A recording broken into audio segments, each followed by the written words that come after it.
जय श्री राम भक्तों, आज हम बात करेंगे एक ऐसे महामंत्र के बारे में जिसे इस धरती ब्रह्मांड के सब तारे जपते हैं और जिसको जपने मात्र से दुनिया के हर संकट समाप्त हो जाते हैं और व्यक्ति मोक्ष की प्राप्ति कर शिव में विलीन अर्थात परम मोक्ष में विलीन हो जाता है। यह महामंत्र खुद ब्रह्म विष्णु महेश जपते हैं। इसी के बारे में विस्तार से हम आपको बताएंगे। वीडियो शुरू करने से पहले हर हर महादेव कमेंट में जरूर लिख देना और अगर आप हमारे चैनल में नए हैं तो जल्दी से चैनल को सब्सक्राइब करके बेल बटन दबा के रखिएगा, जिससे इसी प्रकार की खास जानकारी आपको मिलती रहेगी। तो दोस्तों, एक ऐसा महामंत्र जिसे ब्रह्मा विष्णु महेश रामकृष्ण भी जपते। अगर उस महामंत्र को जपेंगे तो भगवान रामकृष्ण, शिव, ब्रह्मा विष्णु जी जितनी शक्तियां आपके अंदर भी आ जाएंगी और जो आप करना चाहेंगे वह कर लोगे। जो आपकी इच्छा होगी वह पूरी हो जाएगी और आप सबसे बड़ी बात, उस महामंत्र को जपकर आप इसी जन्म में ईश्वर को प्राप्त कर लेंगे। एक बार शंकर भगवान नाम जप रहे थे और बैठे थे तपस्या में, तो माता पार्वती उनसे कहती है कि है नाथ, आप जो रात दिन बैठे रहते हैं ध्यान में आप करते क्या है, किसका नाम जपते हैं? तो शिवजी भगवान ने कहा कि मेरे आराध्य तो राम जी हैं, मैं राम जी का नाम जपता हूं। तो पार्वती के मन में कुछ शंका हुई, तो पार्वती ने कहा ठीक है, राम जी के पास चलते हैं। तो राम जी किसको जपते हैं? अगर आप राम जी को जपते हैं, जब उन्होंने पूछा कि आप किसको जपते हो, तो राम जी ने कहा कि मैं तो शंकर भगवान को जपता हूं, शिव को जपता हूं। शिव की पूजा किए बिना अगर कोई मेरी पूजा करता है तो वह मुझे स्वीकार नहीं होती। तो माता ने कहा यह तो कह रहे कि मैं शिव को जपता हूं, ये चक्कर क्या है कि राम शिव को जपते हैं और शिव राम को जपते हैं। फिर इस गुत्थी को सुलझाने के लिए वह विष्णु जी के पास गए। तो विष्णु जी से पूछा कि आप किसको जपते हैं? तो विष्णु जी ने कहा मैं तो ब्रह्मा जी को जपता हूं। वह और चक्कर में पड़ गए। ब्रह्मा जी के पास गए तो ब्रह्मा जी से पूछा आप किसको जपते हो? ब्रह्मा जी ने कहा मैं शिव को जपता हूं। यानी कि सारे भगवान कह रहे हैं कि मैं शिव को जपता हूं, मैं राम को जपता हूं, मैं विष्णु को जपता हूं। तो ऐसा आखिर कौन सा महामंत्र है जो हर कोई जप रहा है? ये सबसे पूछकर माता पार्वती और भी शंका में पड़ गई और सोचने लगी कि सब एक दूसरे को ही जप रहे, तो इसका क्या मतलब है? उन्हें परेशान देख शिवजी इस सृष्टि के भगवान मंद मंद मुस्कुरा रहे थे। तो माता पार्वती के मन में और शंका उत्पन्न होने लगी। तो इसी शंका का समाधान करते हुए शिवजी बोले, हे पार्वती, मेरी बातों को जरा अब गौर से सुनो और सुनकर इसे गुणो। तब शिवजी ने बताया कि हे देवी, ना वह राम को भजता हूं, ना यह कृष्ण को भजता है, ना वह ब्रह्मा को भजता है। हम सभी एक ही महामंत्र को जपते हैं और वह महामंत्र सभी प्राणियों में, सभी जीवधारी में वह महामंत्र है। जितने भी लोग इस धरती पर रहते हैं सबके अंदर वो महामंत्र चलता रहता है, पर भजता कोई नहीं। लोग उस महामंत्र को जानते नहीं हैं जो महामंत्र कण कण में विद्यमान है। जिस महामंत्र से पूरी सृष्टि की रचना हुई है, हम सभी उसी महामंत्र का ध्यान करते रहते हैं। उस महामंत्र का ध्यान करने से ही इंसान अपने लक्ष्य को पूरा कर सकता है, भगवान को पा सकता है और सभी भगवान में एक हो सकता है, अपनी सभी मनोकामनाएं पूरी कर सकता है।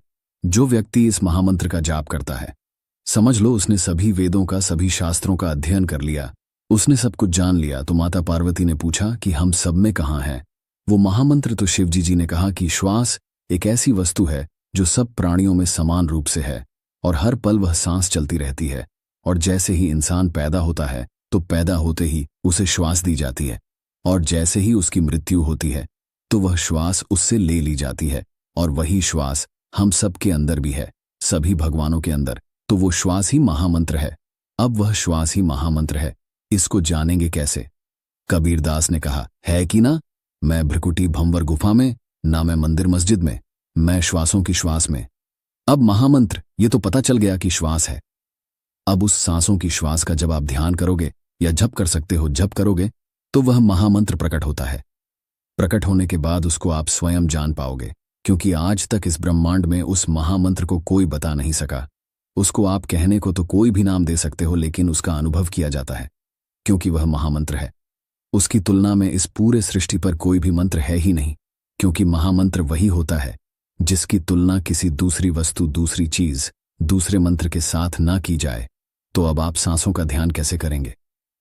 प्रश्न ये उठाता है। श्वासों का ध्यान तो आप ऐसे भी कर सकते हैं कि आप देखते रहो आपको श्वास आ रही है, जा रही है, आ रही है, जा रही है, लेकिन ऐसे करना मुश्किल होता है।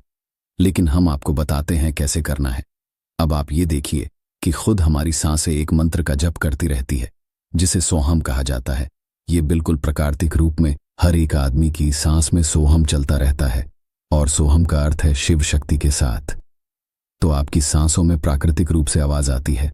सो की आवाज तब आती है जब आप सांस अंदर लेते हैं और छोड़ते समय हम की आवाज आती है।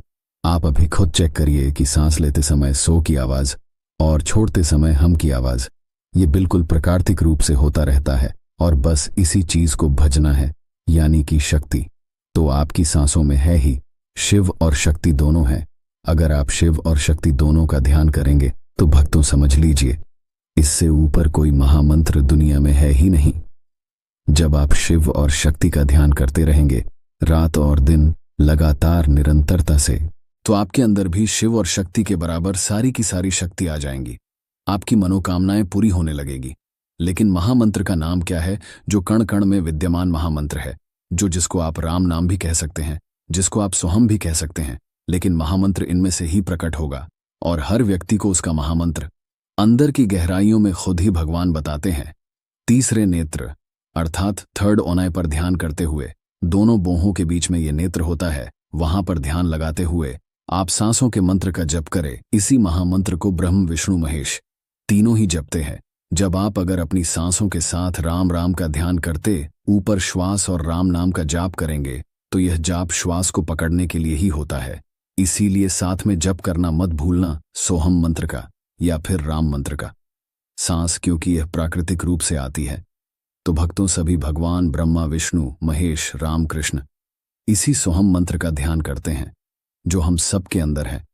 उसका ध्यान करते करते ही आपको सारी शक्तियां अपने आप मिल जाएंगी, और वो महामंत्र का पता भी आपको अपने आप ही चल जाएगा, क्योंकि यह बताने की वस्तु नहीं है। सोहम के बारे में शास्त्रीय